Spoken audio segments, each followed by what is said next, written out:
mulai curiga, kok nembus? Kalau manusia itu kepala ngadep ke belakang, ngebelakangin jendela. Jadi saya nggak ngeliat mukanya.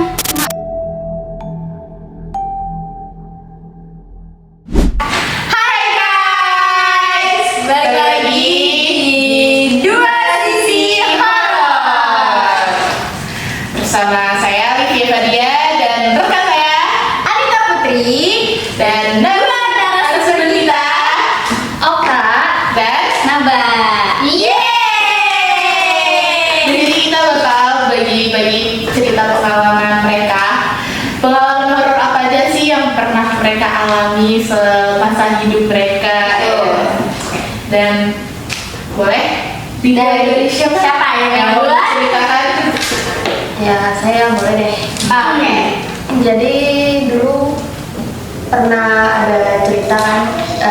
Jadi aku sama teman-teman daerah komplekku tuh sering main petak umpet. Nah, ada tuh waktu itu satu malam kita main petak umpet bareng-bareng. Kita rencananya mau ngumpet di kali. Jadi di kali itu ada jembatan, kita mau ngumpet di situ. Pas kita lagi ngumpet di situ, aku ada lihat satu orang cewek lagi duduk di sebelah sana, di depan kita, tapi lumayan jauh lah di jembatan selanjutnya dari jembatan aku. Si cewek itu lagi duduk. Aku pikir itu cewek biasa, tapi dia pakai pakaiannya warna putih. Aku pikir kayak, oh ya udah cewek biasa gitu kan lagi duduk. Cuman ada tukang abang-abang nasi goreng itu lewat. Nah, dia nembus ke cewek itu, cewek nembus. Situ mulai curiga, kok nembus? Kalau manusia sih nggak nembus. Iya, tuh bro, ini nembus. Nembus. Iya, nembus. Iya. Iya, nembus. Terus aku lihat kan, aku pikir emang bener ya, masa setan gitu kan? Kayak nggak mungkin banget. Aku coba buat ngucek-ngucek mata, kayak mungkin salah lihat gitu. Pas aku buka, dia lagi nengok, lagi malu begini, lagi malu begitu, bener-bener lagi melotot, ngeliatin arah matanya tuh bener-bener ke aku. Terus aku ngeliat kalau di pinggiran matanya tuh hitam, terus dia melotot, matanya bener-bener merah gitu. Kaget dong, kaget gitu kan, kaget kaget gitu. Aku bilang sama temenku, lihat nggak ada cewek di situ pakai baju putih.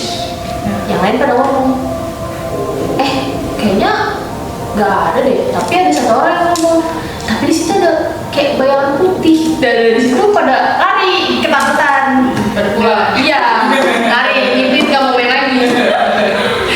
Balik ke rumah masing-masing, selesai. Kalau Kalau aku beda ya. Jadi pernah di tahun 2019. Ya, baru ini dong berarti kalau Ya. dulu lama ya. 2019 itu di pondok pesantren, di salah satu pondok pesantren di Tangerang Selatan. Saya nggak bisa sebutin. Iya. Jadi di situ saya sama teman saya lagi mau jemur baju. Nah, tempat jemur baju itu pas banget nih, saya di kamar lantai 4. Nah, di lantai 4 itu ada satu lorong, di mana lorong itu khusus buat jemur baju. Nah, abis itu abis lorong itu tuh ada balkon, baru kamar tahfidzul Quran. Jadi khusus buat yang hafal Quran di situ. Nah, di balkon itu kebuka, tapi nggak kebuka langsung ke jalanan raya, enggak. Jadi kayak atas rumah, atap-atap rumah aja, rumah orang gitu. Kayak balkon gitu ya? Ya, balkon, terus di situnya langsung rumah-rumah orang gitu loh. Ya. Nah, di seberang balkonnya itu rumah kiainya kan. Nah, di rumah kiainya itu ada jendela gede banget, itu gede banget jendelanya. Jadi kalau misalnya ada apa-apa, kita yang dari lantai 4 ini bisa ngeliat ke jendela itu kan. Nah, pas kita lagi ngejemur, itu kejadiannya habis isya ya. Di situ saya sama teman saya lagi ngejemur baju. Saya pas banget saya udah selesai, saya ngeliat ke situ, ngeliat ke jendelanya.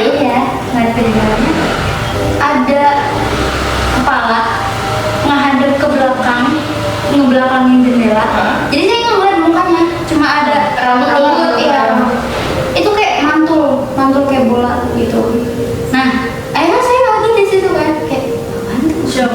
Iya kayak shock gitu. Nah pas saya balik ke teman saya ternyata teman saya juga lagi ngeliat Lagi shock lagi office gitu ya.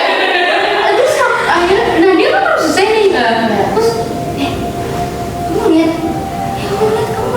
iya udah langsung gak perlu langsung lari. Tinggal berarti ya. Tinggal bajunya dia untung baju saya udah selesai.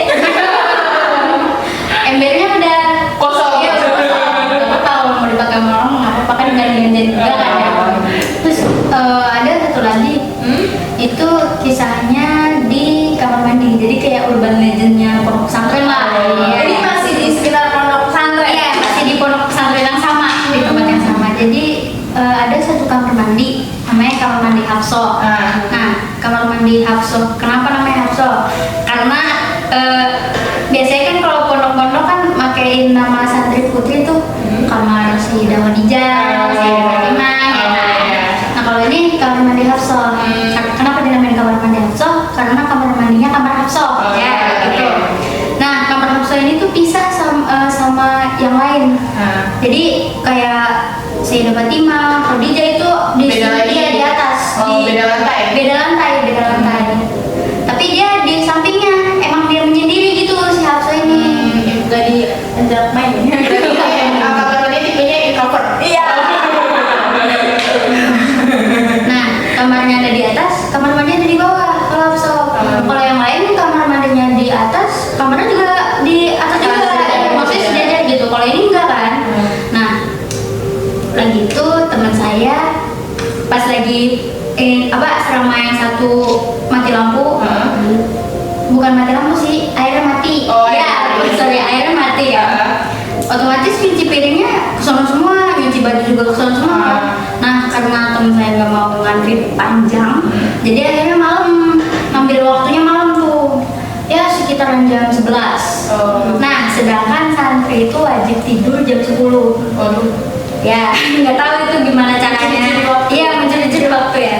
Daripada besok pagi nggak makan kan? Iya. Ya kan langsung nyuci piring dulu kan?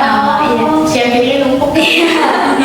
Udah lanjut ke situ. Ini teman saya 2 orang ini udah tuh nyalain keran. Biasalah ngebasahin piring ya kan. Nah, pas lagi udah ke sono ada kamar mandi berjajar, itu ada 3. Nah, yang satunya ini di tengah itu tutup pintunya. Ya, tutup. Dan kerannya nyala. Wah. Kan otomatis ada orang. Oh iya, mereka berpikir positif. Ada orang nih. Ya udah akhirnya udah kita nyuci aja di sini ya kan. Ada orang sendiri, berarti kan ada orang. Iya. Nah, pas udah di tengah-tengah nih, udah setengah lah piringnya sama gelas-gelas dan segala macamnya itu. Tiba-tiba kerannya mati. Kerannya dia yang buat cuci piring. Nah, terus temennya yang satunya udah takut, yang satunya kayak udah apa-apa positifnya aja gitu. Iya. Berarti santai gitu. Dia tuh kayak berusaha nenangin temennya juga kan, kayak gak apa-apa, ayo nyalain lagi udah selesai.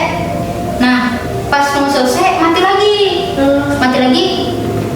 udahlah nyalain lagi udah soalnya masih ada orang juga sih di dalam. Iya. Iya kan? Ada yang mati mungkin. Iya kan, terus udah selesai. Pas mau udah selesai lagi kan, udah ya satu piring lah, mati lagi dia. Akhirnya nyalain lagi, mati lagi. Nah tiba-tiba ada suara itu. Nyanyian atau Ya, apa? ya lagu ya. Jadi itu namanya lagu nggak sih? Ya pokoknya lagu lah. Ya bersenang juga gitu ya. Alunan lagu kayak tau nggak sih kotak musik yang itu yang ada baliknya? Oh iya. Dia mungkin ada lah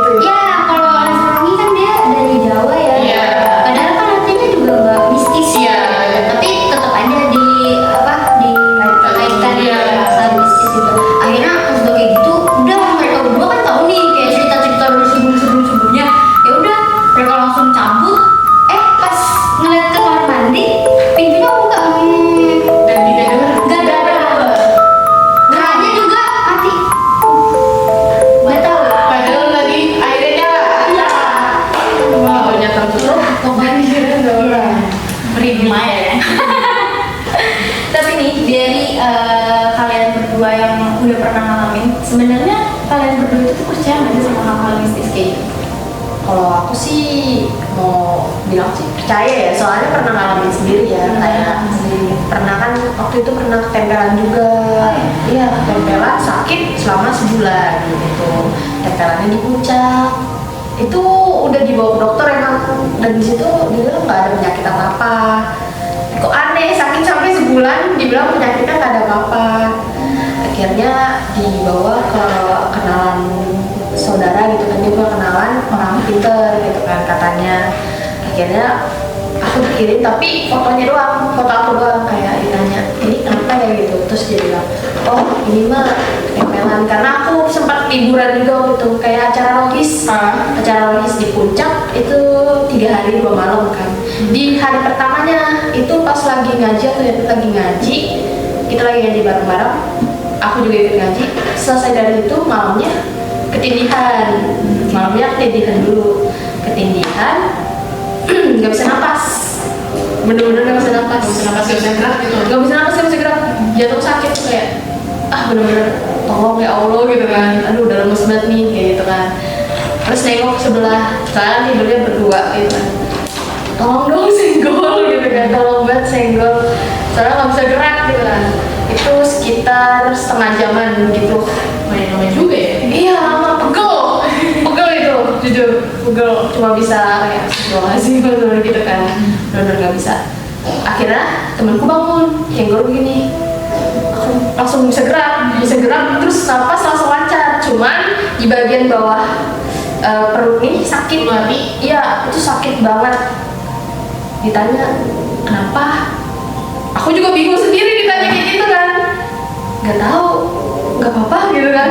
Terus berusaha untuk tidur lagi, cuman sayangnya agak susah buat tidur lagi kan.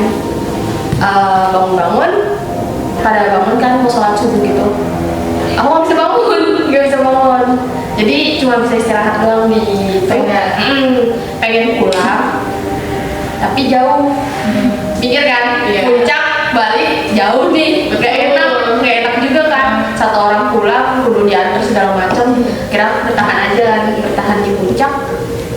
Dan itu memang masih sakit sampai pulang dari puncak. Pas dari puncak baru tuh dibawa ke rumah sakit, dicek nggak ada penyakit, balik ternyata masih sakit juga selama sebulan. Udah mulai curiga, ternyata ketempelan dipegang.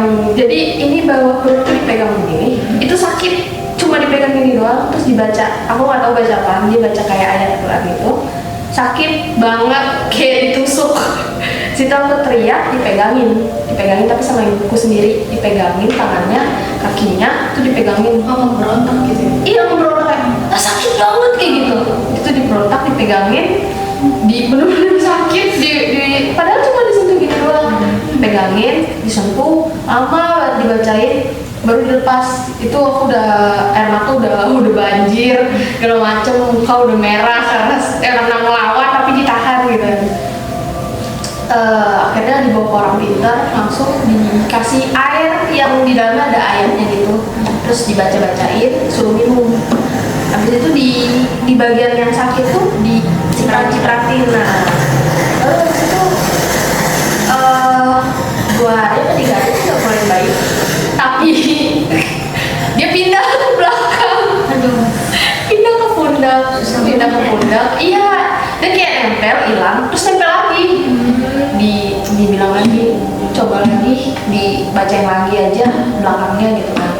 Kira dibacain lagi, diciprat-cipratin lagi baru hilang. Cuman sebelum aku sembuh, malamnya aku ada tidur di kamar, dan kamar aku tuh ada kayak korden gitu. Jadi aku malam-malam subuh-subuh tuh pengen pipis ya, pengen buang air kecil. Aku diri, aku buka kordennya, di situ ada laki-laki. Aku nggak tahu dia gendernya laki-laki atau perempuan, cuman aku mendeskripsikan dia laki-laki karena badannya gede, dan hitam benar-benar itu gede banget. Pas aku buka, depan udah ada pundak lagi begini, itu udah seru. Di palanya nggak ada? Asalnya dia terlalu tinggi, aku nggak bisa begini dulu. Jadi aku pas begini langsung lihat ada orang, kaget langsung begini. Pas lihat ke depan orang udah nggak ada, dan aku nengok ini, takutnya makhluk inilah aku kira ayahku apa siapa gitu ada lewat, masih udah tengah malam mau subuh gitu kan. Nggak mungkin orang juga segede itu ya. Iya, orang juga Orang bingung itu. baru pas dibawa ke itu disitratin lagi di pundak baru hilang. Cuman emang menguras energi banget Iya itu sih, pasti. penyembuhannya. Ya, kalau kamu gimana? Kalau aku itu percaya sama Hal-hal mistis. hal-hal mistis itu percaya karena di dalam Al-Quran kan juga udah dijelasin ya yang namanya kehidupan tuh bukan alam semesta itu luas dan kehidupan alam yang seperti itu ada gitu. Manusia pun bisa ada yang bisa menatap hal-hal seperti itu dan jin itu juga bisa memperlihatkan dirinya ke manusia. Tapi dengan suatu syarat, biasanya kalau manusia itu punya kelebihan dari Tuhan lah, ya batin atau punya temen indigo kan ya kayak temen indigo gitu dan itu pun udah dikasih sama Allah kan, maksudnya udah dikasih sama Tuhan gitu. Nah kalau misalkan buat jinnya memperlihatkan ke manusianya pun juga itu butuh ilmunya yang tinggi dari jin tersebut gitu. Karena kalau manusia bisa melihat jin tersebut pun juga iya karena energinya pun udah keserap juga manusia keserap dia juga keserap tuh. Jadi budaya dia mengakibatkan kita apa ya? Pamer ya. Iya, sampai. Gue ada ya. Gue setan. Iya. Balik lagi ke apa gunanya manusia dikasih Lihat. dikasih lihat itu apa? Pasti sih juga berpikir seperti itu. Iya juga ya. Iya. Iya. Kok gue liatin, lu liatin gue? Jadi itu aku mau. Iya. Jadi sebenarnya apa bedanya sih jin, setan, sama iblis? Kalau misalkan perbedaan antara jin, setan dan iblis itu biasanya orang-orang berpikir bahwa setan sama iblis dan juga jin itu sama makhluk yang sama makhluk yang sama ya satu circle. kalau dibilang satu circle kan itu masih satu orang ya. Kalau ini kan kayak satu jenis Oh, ya. satu jenis. Orang berpikir kayak gitu cuman sebenarnya enggak. Oh beda. Beda di antara setan, iblis, jin itu yang pertama itu kita jelasin soal setan ya. Nah setan ini sebenarnya orang keliru ya, orang ngertinya kalau setan ya udah ya kuntilanak Ya, segala macam ya itu kan yang orang-orang ngerti gitu. Sebenarnya setan itu adalah jin atau manusia yang berbuat tidak baik ya. Berdosa. Ya berdosa iya. Tidak baik itu ya jelas berdosa. Jadi bukan hanya sekedar jin yang yang membangkang kepada Tuhan, tapi manusia pun yang membangkang kepada Tuhan itu adalah setan. Ya setan. Jadi setan bukan hanya sekedar ya berarti setan gitu. Sebenarnya itu salah ya, itu salah. Tapi mungkin karena emang udah kulturnya di Indonesia udah disebut kayak setan ya udah setan aja gitu. Itu ada penjelasannya juga di dalam Al-Quran. Nah kalau yang jin itu ada yang baik, ada yang buruk. Iya sifatnya itu terbagi menjadi dua gitulah. Nah jin ini itu kalau misalkan yang diusir sama Allah yang diusir dari surga karena tidak mau Tunduk kepada Nabi kepada Nabi Adam. Adam itu dia iblis. Oh iblis. Nah kalau jin ini itu dia yang jahat, itu pengikutnya iblis. Oh bawahannya. Bawahan iblis. Nah kenapa jin ini ada yang baik ada yang enggak? Karena kalau jin baiknya ini biasanya menjaga masjid gitu. Itu ada ilmu juga namanya ilmu hikmah. Kalau belajar di situ pokoknya semuanya dijelasin lah di ilmu tersebut. Nah kalau misalkan iblis itu yang tadi yang dia itu memang membangkang kepada Allah dan dia memang bahasa kayak enggak nurut gitu sama Allah. Dia Usir. Kalau misalkan dari segi agama yang lain nggak tahu. Saya saya tahunya dari agama saya sendiri. Dari agama Islam. Kalau misalkan, jadi kalau ada kayak orang nih, kok bisa dia ngelihat setan, kok bisa dia ngelihat jin gitu kan? Kenapa kita enggak? Ya karena Allah udah memberikan kekuatan untuk bertahan dengan penglihatan tersebut. Sama dengan jin yang dikasih kesempatan buat bisa dilihat manusia, iya, menunjukkan sosoknya bahwa beliau adalah jin ya. Ada gitu. Iya, beliau ada gitu. Sama. Nah, kenapa nggak semua jin itu bisa terlihat di mata manusia? Otomatis kan kalau jin bisa terlihat di mata manusia, itu kan mereka punya ilmu yang tinggi semua kan. Ya balikin aja, manusia semuanya bisa ngeliat jin. Apa kuat itu manusia ya. Aduh, enggak ya. Makasih loh. Intinya gitu, jadi penjelasannya seperti itu. Jangan jadi setan. Berarti kalau ya karena pembahasannya cukup seru ya. Kita sampai nggak sadar ya kalau misalnya udah mau selesai nih, kita harus ada di akhir acara. Jadi terima kasih kepada Kanabla dan Kak Nata sudah mau meluangkan waktu untuk berbincang. Ngasih pengalaman juga. Terima kasih juga udah ngundang kita. Juga kasih juga udah sharing ya. Dan buat kalian yang siapa tahu punya pengalaman horor, boleh banget ditaruh di kolom komentar, nanti kita bacain satu-satu. Atau misalnya kalian request, boleh di part 2 boleh. Kita bikin videonya tentang Iya. cerita kalian ya. Betul. Intinya kalau rame lanjut part 2. Ya, cukup sekian dari aku Olivia Dan aku Anita Putri. Kita pamit undur diri. Bye bye.